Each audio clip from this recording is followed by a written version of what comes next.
Today we are looking at the Gainsaying of Korah, but instead of turning to Jude, we're going to start right where Korah's passage began. That's Numbers 16. And while you are turning there, let me just say regarding Jude's, remember we looked at Cain, we looked at Balaam, we're looking at Korah, and the Gainsaying of Korah. If you have a Bible, that is a Bible we call the 26 translations. All of the translators used the word rebellion, rebelled, or rebelliousness in terms of what the King James in the New Testament translated gainsaying. The Greek word for gainsaying is antilogia. And the reason why, that's, to me, it sums it all up. If you spoke Greek, study Greek, understand Greek, it sums it up. Ante, against. And again, when I tell you these definitions, they're simplified. I'm not going to give you the exhaustive. We could spend an hour simply looking at one word. I've done that before. I spent 1 hour looking at a comma, if you remember. But the point here is that there are other words that could have been used by the writer. One Greek word is, you'll recognize this, antithesis. We get our English word antithesis, right? There's another word, or even simply stasis, which is sedition, or episustasis, which is uprising. But those words were not used by Jude. Antilogia. Think of Antichrist. Antichrist, that's your prefix, ante, and logia, from a derivative from the leg and log words that bring us back to the spoken word.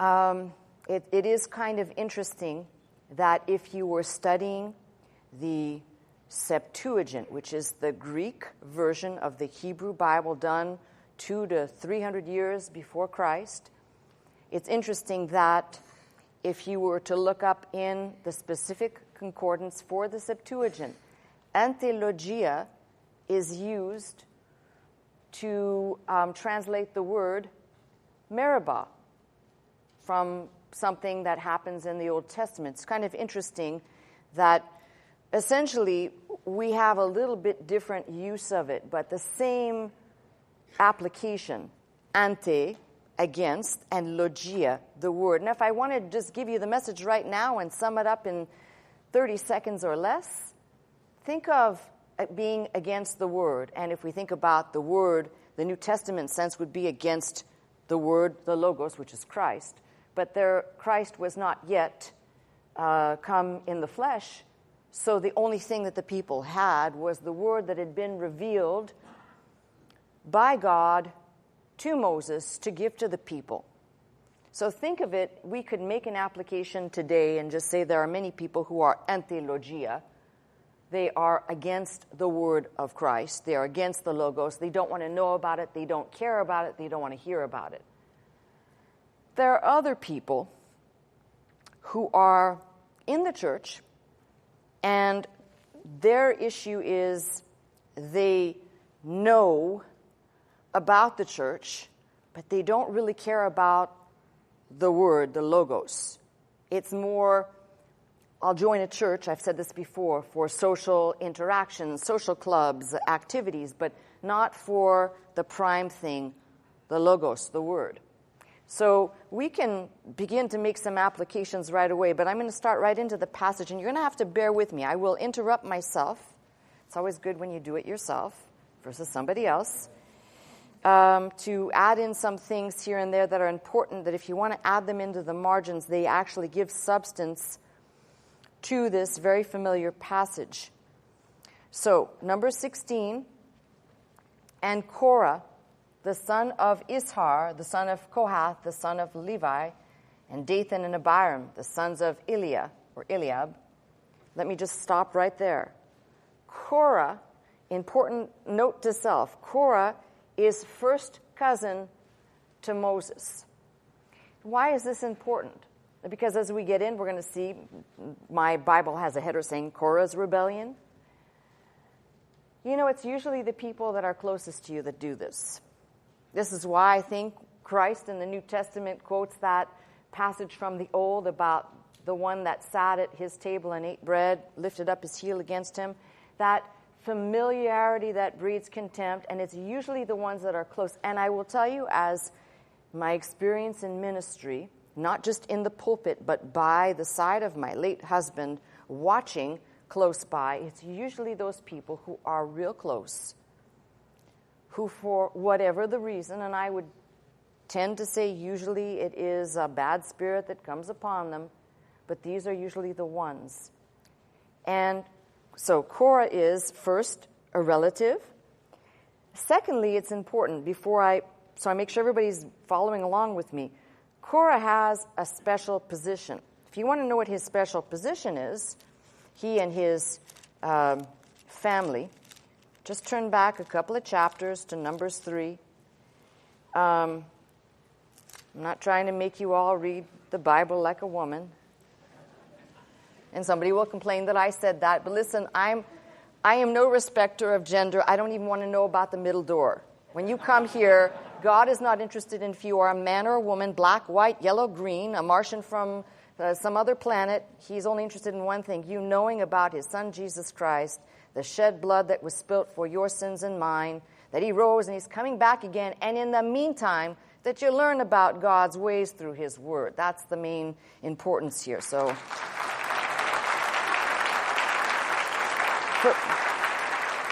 forgive me, I get a little bit animated on that subject because it's very close to my heart. But if you want to know what exactly Korah and his family here, in Numbers 3 and verse 12, it says, "And I, behold," this is the Lord speaking to Moses, "have taken the Levites from among the children of Israel, instead of all the firstborn that openeth the matrix among the children of Israel. Therefore the Levite shall be mine." So from the get-go, Korah's got a special standing with God in that God declared that that tribe of Levi belonged to him. They'd have no land, they'd have no anything, but they were his. So just kind of put that as one beginning note. "Because all the firstborn are mine, for on the day that I smote all the firstborn in the land of Egypt, I hallowed unto me all the firstborn in Israel, both man and beast. Mine shall they be, I am the Lord." So he says, these are mine. "Number the children of Levi, after the house of their fathers, by their families, make every male from a month old and upward, shalt thou number them." And Moses numbered according to the word of the Lord. And these were the sons of Levi by their names, Gershon, Kohath, and Merari. So you can see right away there, Kohath is, as I just read to you out of Numbers here, the son Korah, son of Ishar, son of Kohath. So you've got grandfather Kohath, and go 2 down, you get to Korah. And Korah, as I said, is first cousin to Moses. So relative, special position. And I'm back in number 16. So you've got Korah and Dathan and Abiram, who are essentially in that same group. And read very carefully, because after Eliab, and it says, "and On, the son of Peleth, the sons of Reuben took men." So 2 things are happening here. You've got the religious positioned people, and then Reuben and his lot. Now, this is another sidebar that you can pick out and kind of put some attention towards. If you remember, Reuben would, when they positioned the camp, Reuben would be in the middle of Gad and Simeon on the south side of the tabernacle. And when they moved, I'm sure it would always be a thorn, a strong reminder that Reuben, or the descendants of Reuben, forfeited the birthright blessing as the firstborn because of the sin that was committed. That birthright was then passed on, we know, Judah, and then subsequently on to Joseph and his lineage. So there has to be a couple of things going on. maybe a little talk between the head clans of the Reubenites and Korah and his band. And it's always like this. The ones out of Reuben's group, 250, I believe, it says 250 princes, famous in the congregation, that's verse 2, men of renown. So it's always like this. You'll get people who have been given a position by God. It doesn't happen in every position, but it happens frequently. And suddenly, that position goes to their head. You know, yesterday I was cleaning toilets somewhere, and nobody saw me cleaning the toilets, and I whistled while I worked, and then, you know, I get a promotion now. I'm head greeter at the door. Everybody sees me first. I'm important because I'm at the front of the line, and I greet you. Hi, how you doing? Hi, how you doing? Hi, how you doing? You know me? I know you because when you come, you're the first. I'm the first one you see. I'm important here. I've got standing, right? That's what happens a lot of times, especially in the church. Don't know why. It's really kind of a unique thing, but so let's see what they did. It says they rose up before Moses with certain of the children of Israel, 250 princes of the assembly, famous in the congregation, men of renown, rose up before Moses. This is where I say cowards love cowards. Because see, Korah's going to have an issue with Moses and Aaron. But if Korah was spiritually decent, he would have gone to Moses and said, Moses, can I have a word with you? You know, when you're not busy getting instructions from God. One-on-one, let me tell you, I got a problem here. You know, I tend the tabernacle because that's my thing. But, you know, I really think I should be a special higher-ranking priest and have some position like you and Aaron have. Now, if he was spiritually decent, just a shred of decency, he would have gone straight to Moses and addressed the thing straight to Moses. This is biblical. The New Testament says that you address something one-on-one first. You bring it to that one first before you go and tell it to the church. Korah obviously spread his poison to 250 men of renown. It's always like this. The cowards usually line up with people in the church, usually the ones who have prominence. And I like to, you know, put flesh and blood on things. So when I first was sitting in the church on the front row, there were some folks on the front row with me that we'll call them prominent to the degree of maybe one was a minister's daughter, and maybe one was a first family in the church, and, you know, you go down the line, maybe one was a doctor, and maybe one was a lawyer, who knows, right? And it's always like this. The ones that are going to start some form of dissension, they'll always gravitate towards the people who they think have the power or the money, the support. Because when they go, they're not happy to just go out the door and go do something else. They got to poison. In this case, 250 people are poisoned with Korah's unhappy, discontent, whatever his issues are. 250 people have to get poisoned for his issues. Now, if you think that this is just a problem in Numbers or a problem in Jude, you're a lunatic. This happens all the time where people get the mindset of Korah, and it's not enough for them to just go. I once sat on festival and said, you know, there's about 5 things one should do if you're going to leave a church. And the first one at the top of the list, go quietly. You came in the same way, go out the same way. Do yourself a favor and others, but more importantly, do God a favor. And what you do quickly and do it quietly, because no one wants to be, really it's a poison.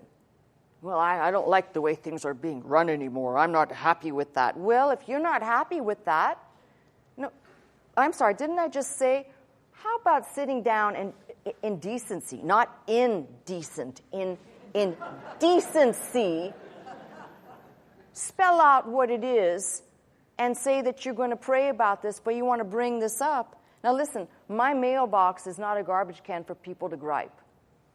If I did that, we'd have a big shred bin, and that's what we do. We just shred them, because I happen to know it's a disease that permeates the ministry. You let one person, well, I don't really like that new song. That really bothers me because I like that song we used to sing 50 years ago because it sounds more church-like. This one is too rock-sounding, and you know what that can do to people.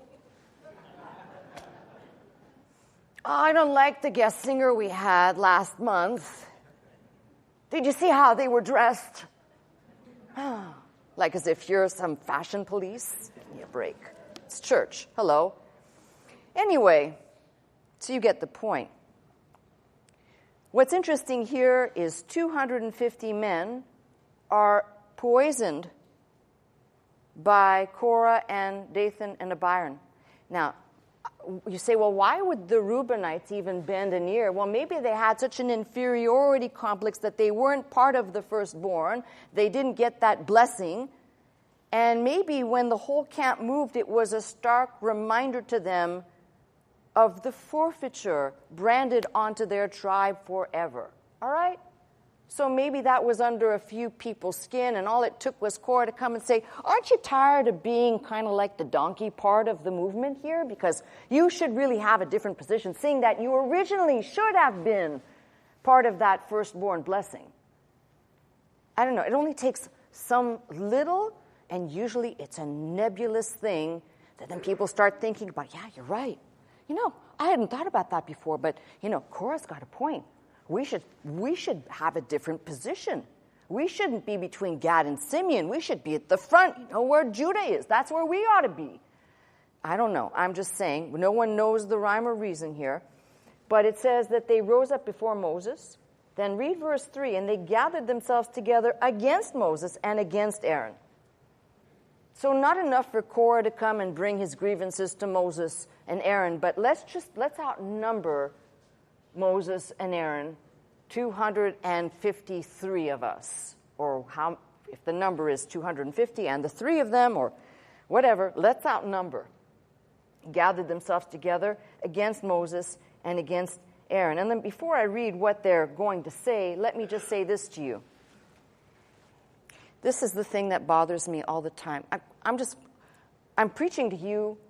I'm preaching to some of the pastors that listen to me. I'm preaching to people, anyone who will listen.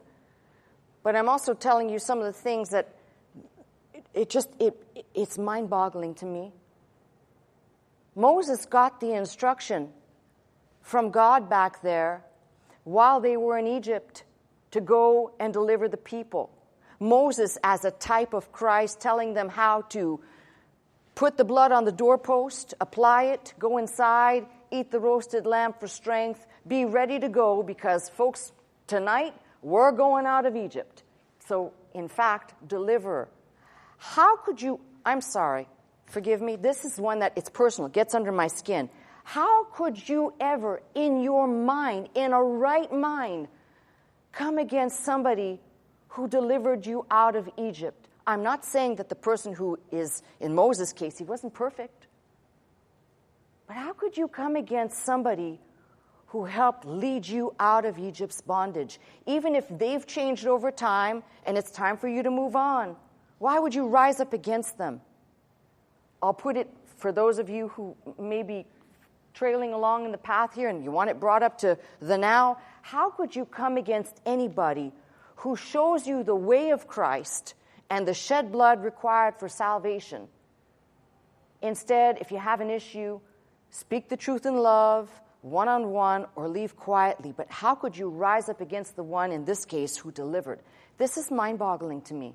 And only, by the way, I see this happen in the church frequently. People have an issue, and here it is. They gathered themselves together against Moses and against Aaron. And please, for the love of God, what did Aaron do? And if he did anything, he was more on the side of dumb and stupid by listening to them and making that molten calf that got them into a whole host of trouble, even though he was supposed to be priest and mouthpiece for Moses. But listen to what they say. And this is the one where just, if you don't read this right, you're going to pass right by this. I've done this 1,000 times, so forgive me. But they gather themselves against Moses and against Aaron and said unto them, Ye take too much upon you, seeing all the congregation are holy. Just stop right there. They're all holy. Now, we're living in a dispensation of the New Testament, and the blood of Christ washes and cleanses us from all sin.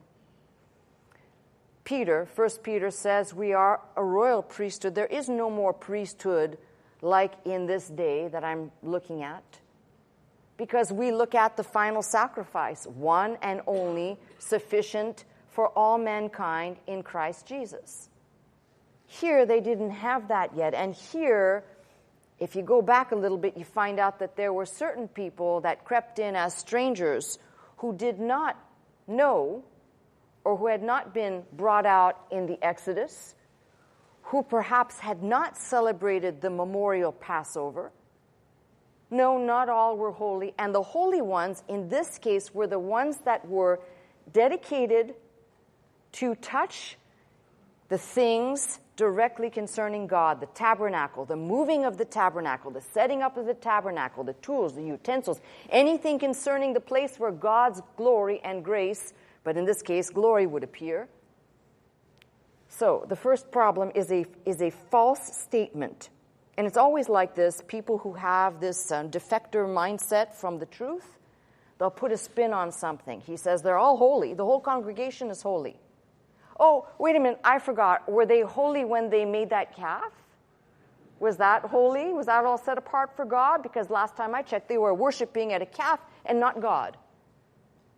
So I guess that's holy too. No, not in this time. The other thing, it says, every one of them are holy, and the Lord is among them. And then it says, wherefore then ye lift up yourselves above the congregation of the Lord. That is a lie. And this is something that happens again on a regular basis. Let's go back a little bit. Exodus 3, God is speaking to Moses, calls Moses. Now Moses is on the backside of the desert. And he says, come off, the place where you're standing is holy, take off your shoes. And he spoke to him through the burning bush, and he gave him the instructions that he was going to go and he was going to deliver the people of God. Exodus 3 through Exodus 4, Moses gives at least 4 excuses of he doesn't want the job, he doesn't want, no, not me, I can't talk. What will I say? I can't do this, I'm not able to. Four different excuses. If you go there and look, 4 different things that he says to try and say, oh, no, not me. I can't do that. And it says the anger of the Lord was kindled against Moses because Moses is making all these excuses, at least 4 of them. Does that sound like a man who has self-appointed himself to the job? I don't think so either. And yet, it says that you lift yourselves up above the congregation of the Lord. Now, anybody who's familiar with Moses' calling and what Moses did right before this is what's so egregious about this. It's a lie. But you know what? There are people who will believe a lie quicker than they'll believe the truth. This is a lie. And why is it a lie? Because just a little bit earlier, before this Korah event, Moses sent out 70 elders and doing them with power that he had, essentially putting... Does that sound like a man who just says, no, it's only going to be me? That's what they're accusing him of. You're putting yourself up above the congregation. Only you. But if you read, Moses sent out 70 elders and he gave them it says he imparted unto them. Furthermore, if Moses was lording it over the congregation, which is basically the accusation here, then why is it when Joshua came and he said, Moses, there's 2 men over there and they're prophesying. And he says, I would to God that they would all prophesy. Does that sound like a man who doesn't want anybody else to partake in God's gifts? It's a lie. But then again, it's a disease that creeps into every church. And I don't care if the church is comprised of 20 people or 20,000. This creeps in anywhere. And you got to see that at least 250 important people, plus these 3 priests, or they're not really priests, but servants in the tribe of Levi, had enough, clout to convince, and we're going to go and start a rebellion. When Moses heard it, he fell upon his face. Furthermore, Moses is known as the meekest man, not milquetoast, but the meekest man. And he spake unto Korah and to all his company, saying, Even tomorrow the Lord will show who are his and who is holy, and will cause him to come near unto him, even him whom he hath chosen will he cause to come near unto him. This is the instructions that Moses gives to this band. He says, This do, take ye censers, Korah and all of his company. Put fire therein, put incense in them before the Lord tomorrow. And it shall be that the man whom the Lord doth choose shall be holy. Ye take too much upon you, ye sons of Levi. Now, let's kind of put a little bit of flesh and blood here. Do you remember what happened to Nadab and Abihu, the sons of Aaron, who went in, they used false fire? God killed them. So if I was just a listening ear in the camp, and I heard Moses' instructions to go get censers and fire, I'd already be shaking in my boots. Because something tells me, just hear me out. They're going to have to get the fire somewhere, and it ain't going to come off the holy altar. Let's think on these things. Moses said unto Korah, Hear, I pray you, ye sons of Levi, seemeth it but a small thing unto you that the God of Israel hath separated you from the congregation of Israel to bring you near to himself, to do the service of the tabernacle of the Lord, and to stand before the congregation to minister unto them? In other words, you're basically treating this very special calling that you have in the service that you've been chosen for as insufficient and menial and trivial. And he says, And he hath brought thee near to him, and all thy brethren, the sons of Levi, with thee. And seek ye the priesthood also. So you want to stand in my place too? You've got all these responsibilities that God chose you. God said, I called you aside specifically, specially. And you want what I'm doing? Really? And this is another part of a problem, which is a reoccurring theme almost in every single church, I don't care big or small, which is minimalizing the work of the pastorate. No, I could do that. That's simple. Now listen, I've said many times from this pulpit, if you think you can carry the load that the pastor carries, raise your hand, knock yourself out. Because, I look at my late husband, he made it look easy.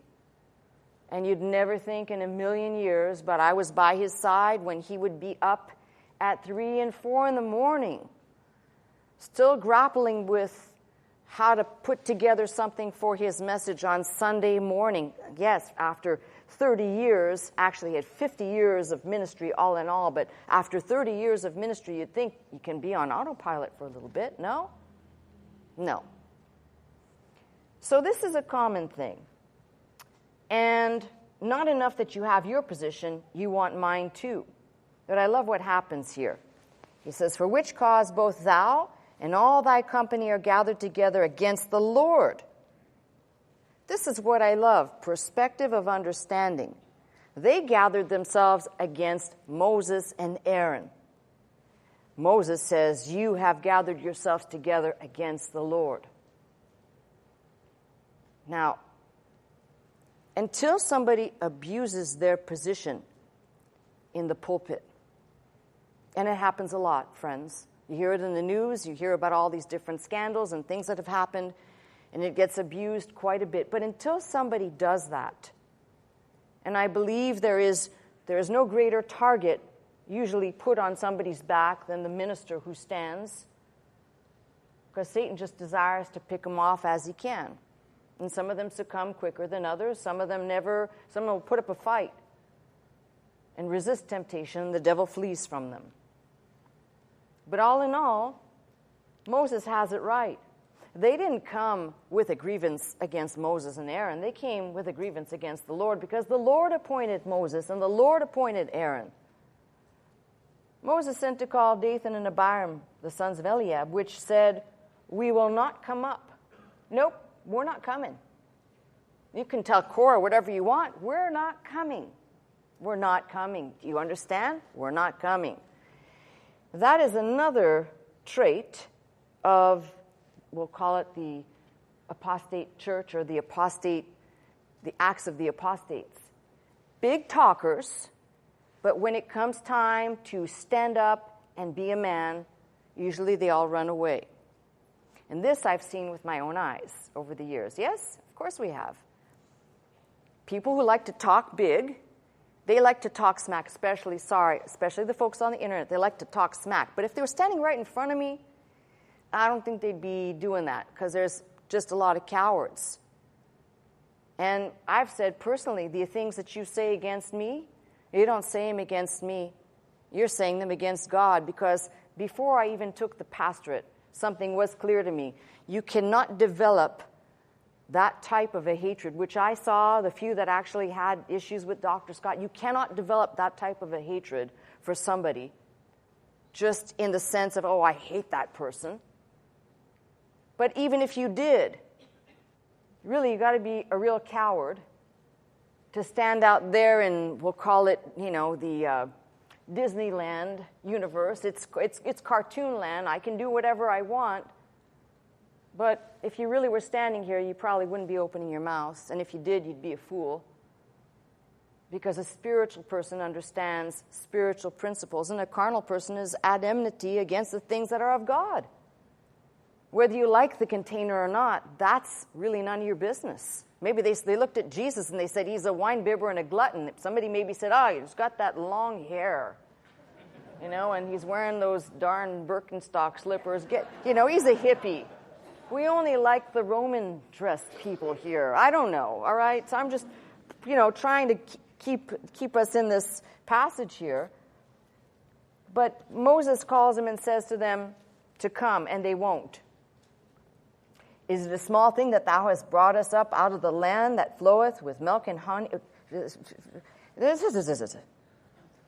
Brought us up out of the land that floweth with milk and honey. Are you a little confused? Because these individuals are saying that essentially they were brought out of Egypt, the land of milk and honey. Read it carefully. Is it a small thing that thou hast brought us up out of the land that floweth with milk and honey to kill us in the wilderness? The land of milk and honey is what they spied out when the spies came back and they said it's a good land. And they'd have to go in there and fight for it, but it's a good land. That was the promised land, not Egypt.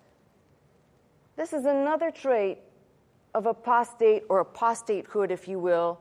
That is, the world's ways and the world's things always, it's reversed. No, it's not better with Christ, and it's not better walking with the Lord, and it's not better praying, and it's not better fasting. It's better to be out there. That's the land of milk and honey, right?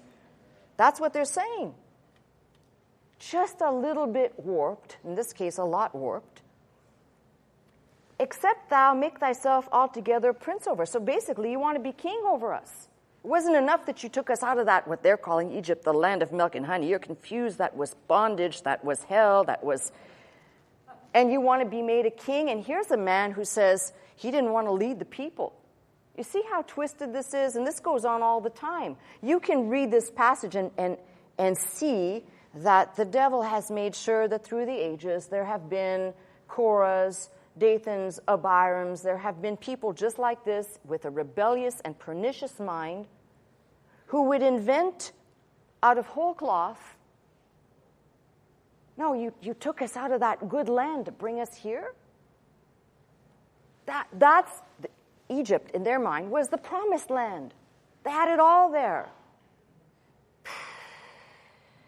Moreover, thou hast not brought us into the land that floweth with milk and honey, or given us inheritance of fields and vineyards.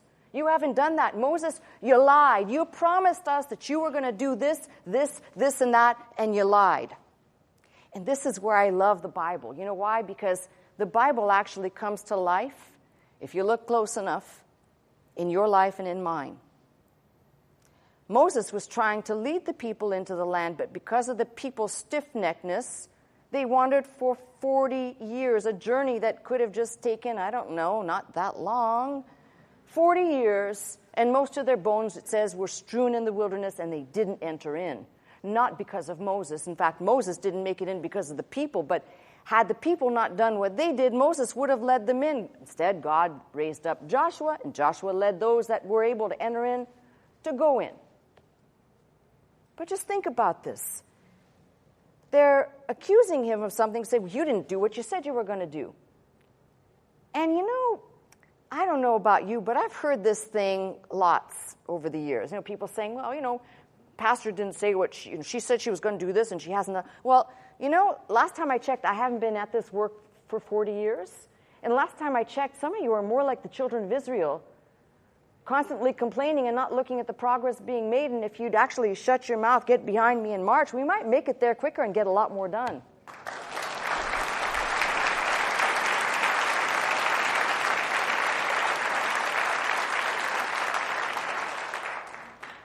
I tell it like it is, folks.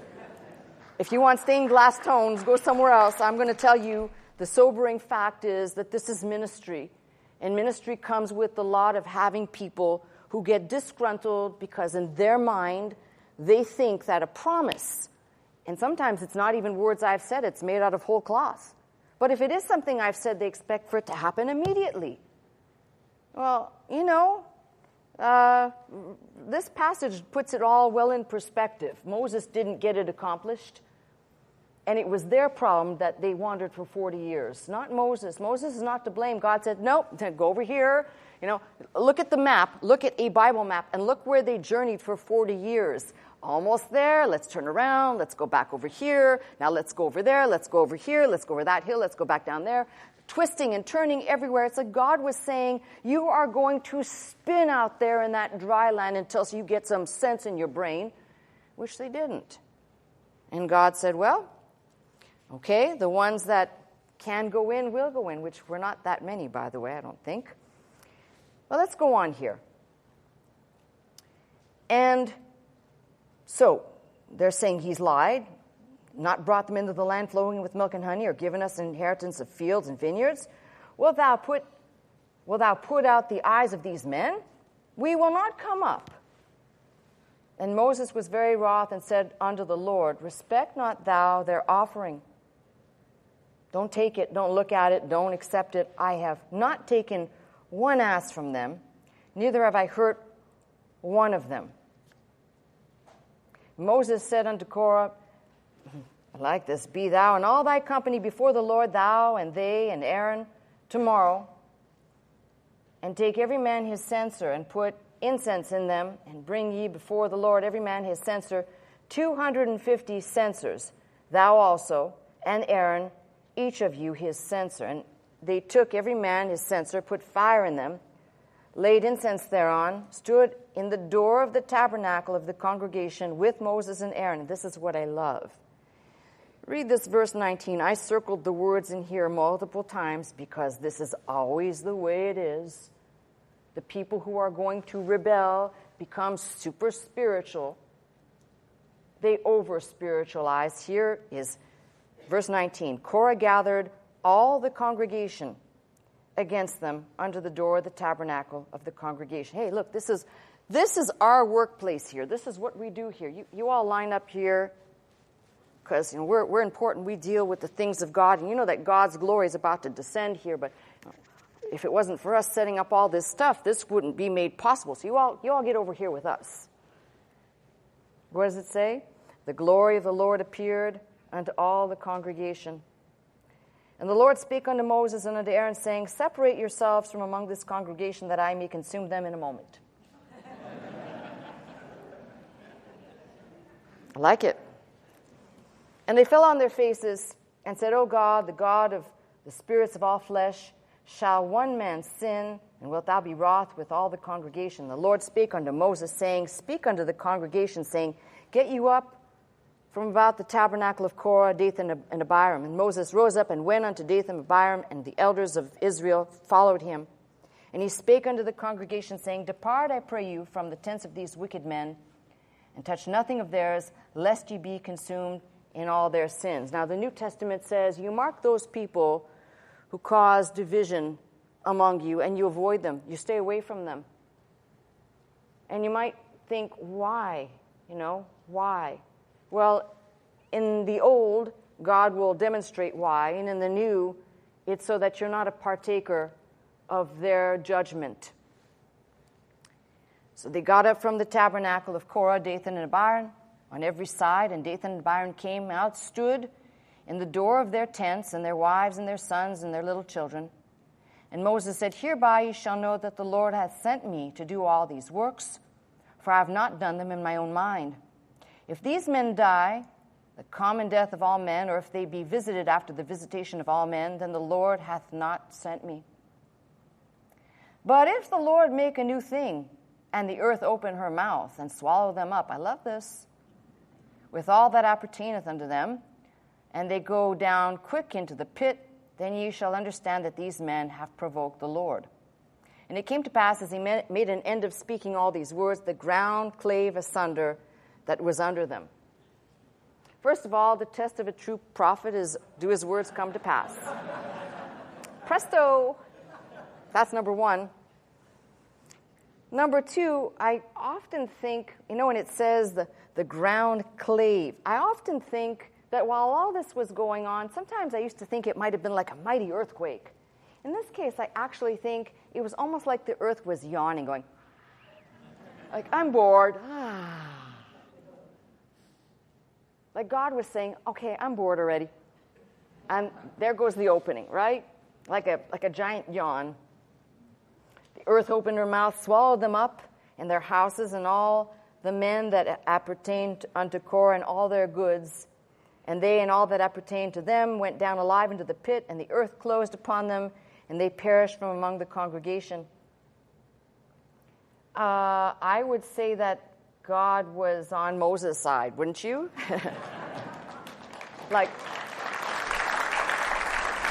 I would say that. And all Israel that were round about them fled at the cry of them, and said, Lest the earth swallow us up also. And there came a fire from the Lord, consumed the 250 men that offered incense. And the Lord spake unto Moses, Speak unto Eleazar the son of Aaron the priest, that he take up the censers out of the burning, and scatter thou the fire yonder, for they are hallowed. The censers of these sinners against their own souls, let them make them broad plates for a covering of the altar, for they offered them before the Lord, therefore they are hallowed, and they shall be a sign unto the children of Israel. And it says that he took the brazen censers wherewith that they had offered the burnt had offered, and made broad plates for a covering of the altar. And these plates, think about it, hammered into plates, added to the altar, that God's fire would always be burning upon them. I think that's something remarkable.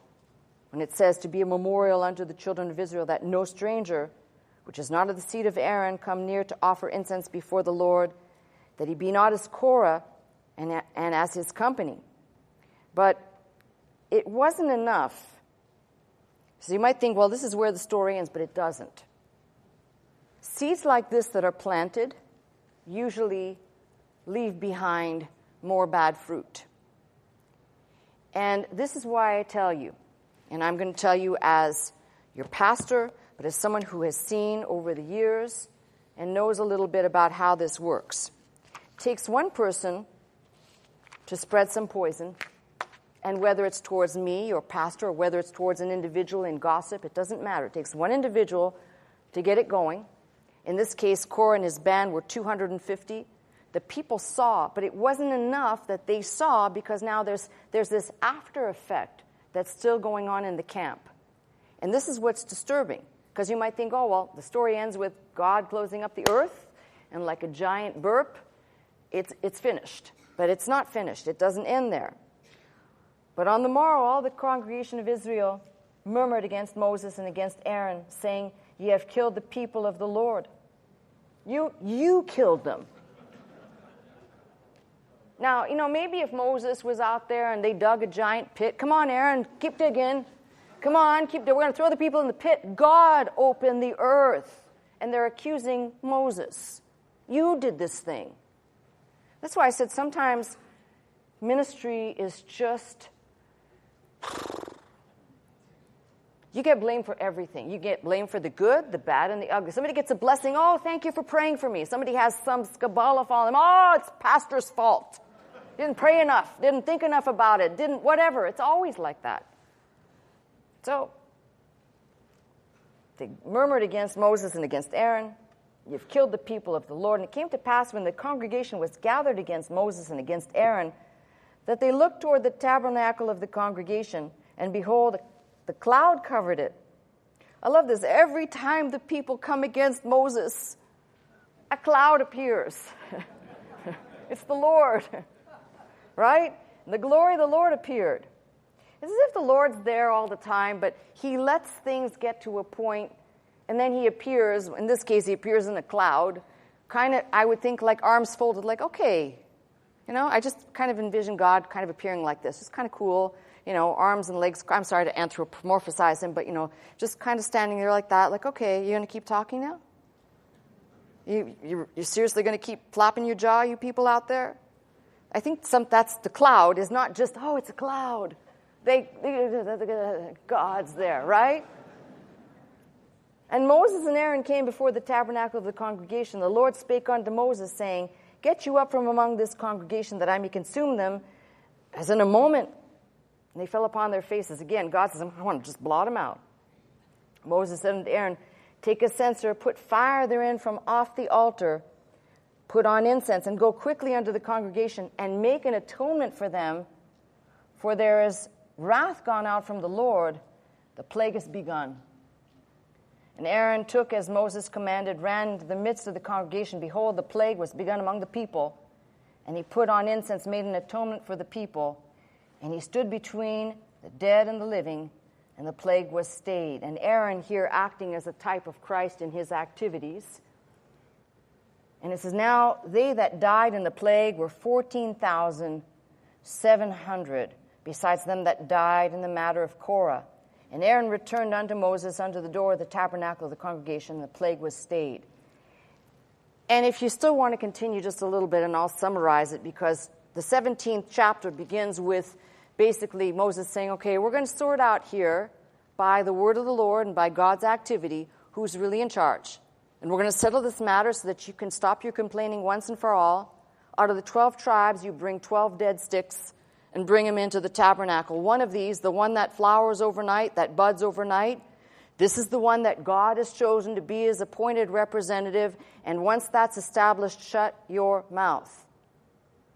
There was only one rod that budded, it was Aaron's. And basically the end of this is, it says, if you read in verse 10, the Lord said unto Moses, bring Aaron's rod again before the testimony to be kept for a token against the rebels. And thou shalt quite take away their murmuring from me, that they die not. So takes a little seed that begun somewhere back there with Korah, that kept going with 250 princes of Reuben, that kept on going with the people of the congregation until God said, okay, we're going to settle this matter once and for all. This is the person I appointed. And God was ready to wipe out the people. Now you might say to me, well, what on earth does this have to do? Because Jude's book talks about the gainsaying of Korah. And why? Let's turn there. Let's turn to Jude so I can bring this to a close. Why? Ask yourself the question, why did Jude write this out of chronological order? Cain is first, Korah should be second, Balaam should be third. And there's a reason why. And it's very plain to anybody who's trying to read into what Jude was trying to get at by putting Korah last out of chronological order. Cain, as I've said before, hater of God's way. Balaam, the prophet for hire, as we said, he ended up being back at a place he shouldn't have been, which means he probably went back for money, for gain. And here, those that Jude is referring to, the gainsaying of Korah, the rebellion of Korah.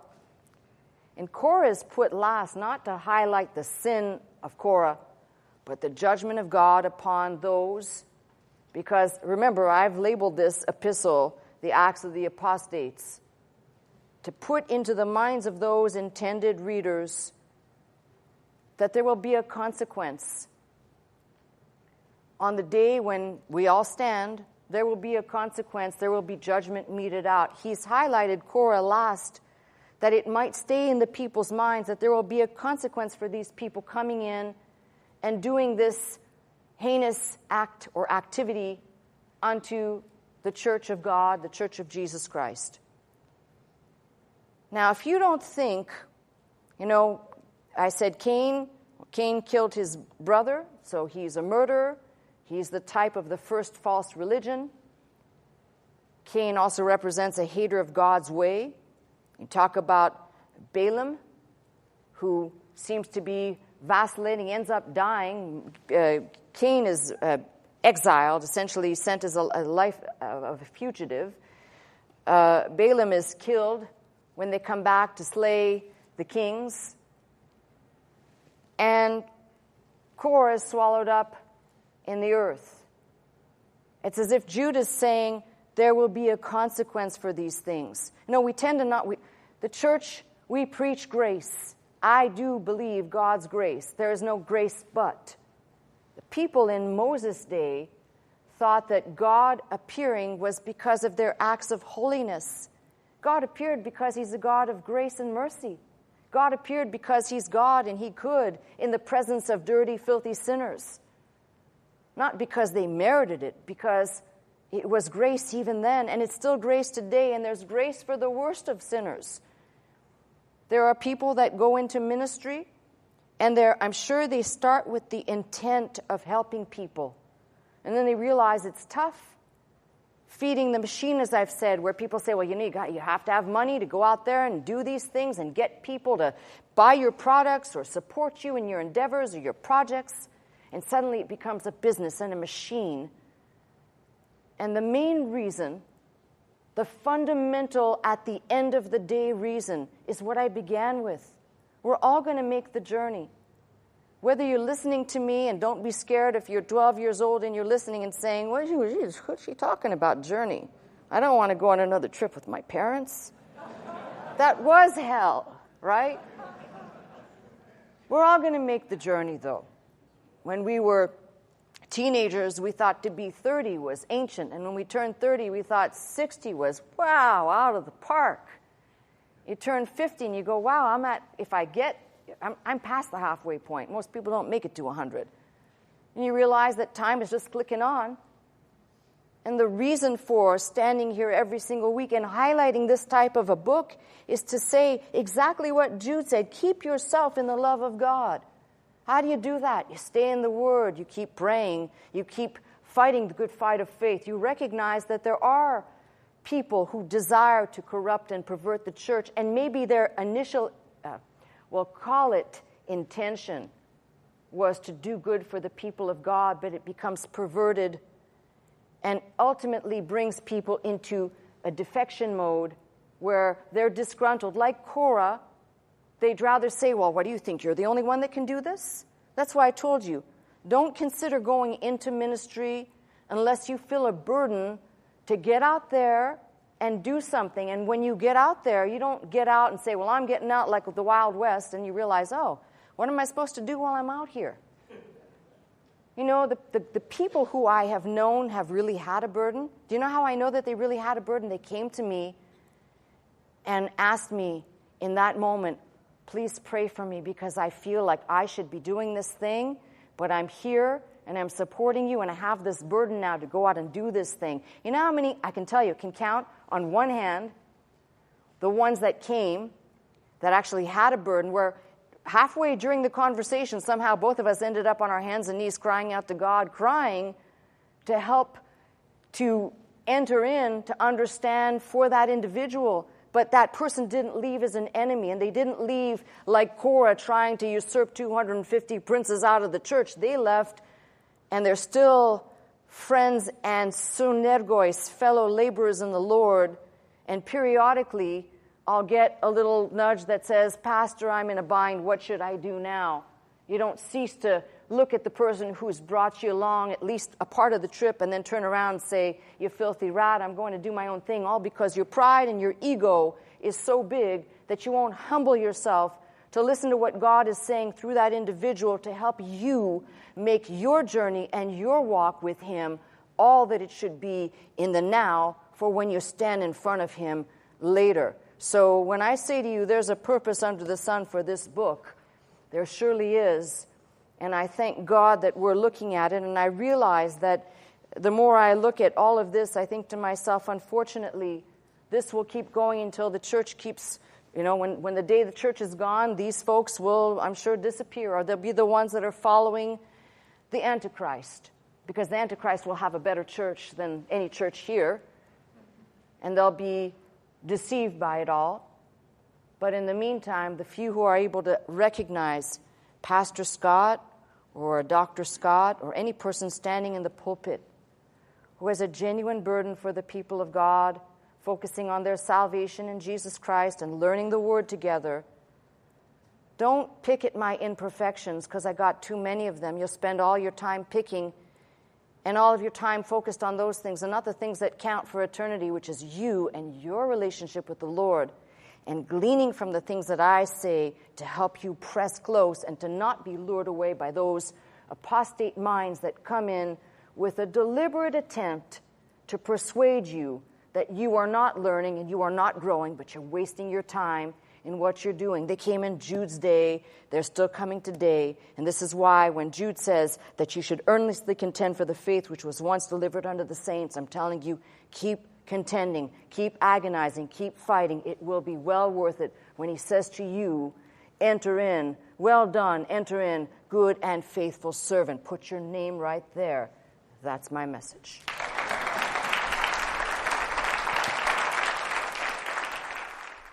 I'm Pastor Melissa Scott, pastor of Faith Center, Glendale, California. I teach every Sunday morning at 11 a.m. If you'd like to attend services with us, simply call the 800 number, that is 800-338-3030, to join us. If you'd like to watch, listen, and learn 24 hours a day, simply log on to our website at www.pastormelissascott.com.